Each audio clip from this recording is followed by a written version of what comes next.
Marc Messeguet, il più grande erborista, esperto erborista del mondo.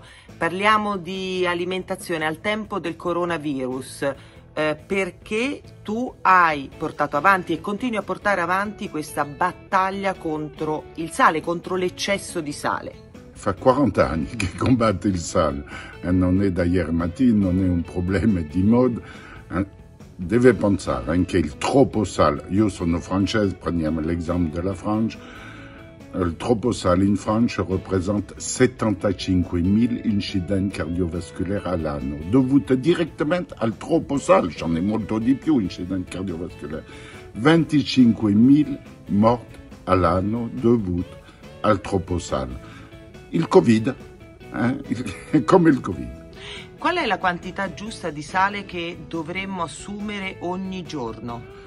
L'OMS, l'Organizzazione Mondiale della Sanità, il Consiglio fa 3 e 4 grammi di sale al giorno. Il problema è che il francese consuma da 12 a 15 grammi di sale al giorno. Non è che il francese mette dentro il cibo, è l'industria agroalimentare che mette il sale. Quindi in realtà in tutto il mondo, anche noi italiani, mangiamo troppo sale. A quale sicuro, noi francesi e italiani è uguale, meno che i paesi del nord dell'Europa. Perché? Perché hanno fatto una legge, hanno chiesto all'industria agroalimentare di togliere il 30% di cloruro di sodio. La Finlandia ha avuto dei risultati incredibili, hanno dimezzato l'infarto. Non è 1%, 2%, dimezzato. Era uno dei paesi dagli anni 80 dove c'era il più di infarto in Europa. Adesso è uno dei paesi dove c'è meno, quello dovuto solo a un consumo ridotto di sale. Marc, che cos'è e perché è così importante il giorno di magro? E siamo in un paese cristiano, non deve dimenticare, fa parte dei dogmi alimentari, di fare un giorno magro alla settimana. Io sono contro le diete. Attenzione, una persona che viene da me a Gubbio naturalmente fa la dieta, ma dopo si torna a casa e dice a questa persona di continuare la dieta, lo so benissimo che non la farà mai. Perché? Perché a questo momento qui toglie la vita sociale, la vita familiare, il piacere di vivere. Io dico alla gente, fate la prova di un giorno di alimentazione corretta alla settimana e la prova è molto semplice. Voi prendete un giorno, non il venerdì, non lo trovo giusto, in generale io il venerdì esce con gli amici. Il martedì mattina fate il vostro peso sur la vostra bilancia. Allora la gente dice, ma la mia bilancia è falsa. No, l'importante è la vostra bilancia, la bilancia di tutti i giorni, non spendere soldi a comprare un'altra bilancia.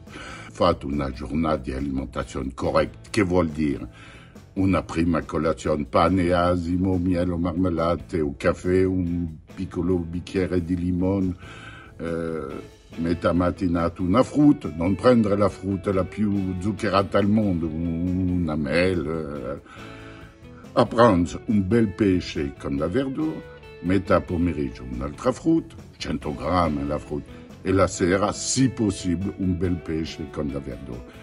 Dice, ma niente pasta, niente carboidrati. Sì, i carboidrati sono i zuccheri che avete alla prima colazione. La frutta contiene il fruttosio, è un zucchero, non è un'alimentazione senza zucchero. Ma è vero che questo giorno qui niente sale aggiunti.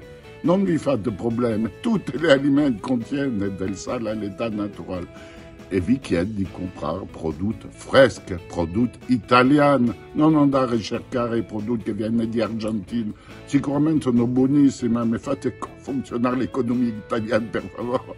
E comprate i prodotti freschi e di stagione. Se volete mettere un filetto di olio d'oliva, ma a crudo, le grasse non si fanno cuocere, un filetto vuol dire un cucchiaini di olio d'oliva italiana. A crudo, il giorno dopo sulla stessa bilancia fate il peso, vedrà, si perde in generale 1 chilo, 1,2 kg.